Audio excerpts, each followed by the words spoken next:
Hello again. This is a Panasonic DMR-ES10 and it's quite unusual in that it's very good at cleaning up video input.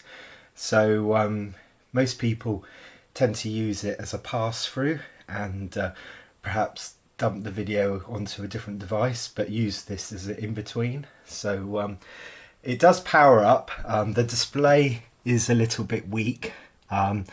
Unfortunately, it doesn't output anything to the TV set, and also it seemed to play music CD, but didn't play a standard DVD.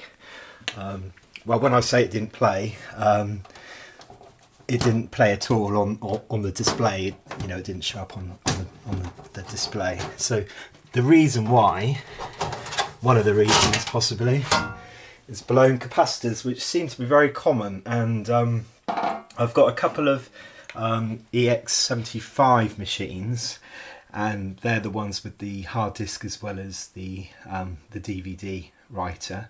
And I've had to replace a couple of capacitors on those, and sometimes the ICs will go as well. So you really have to sort of look into it. Don't power it up for too long if you've just got hold of something that needs to be fixed.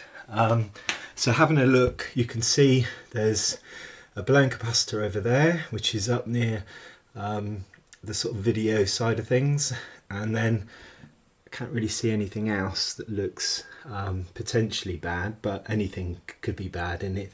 And if one of those is gone, then there's probably more of that same type essentially that could be close to go in. So I'm going to do the most obvious thing at the moment, and that is to replace the blown ones. So the power supply is obviously very important, and there's a blown one here, as you can see, and there's some bulging ones as well, just slight sort of bulging.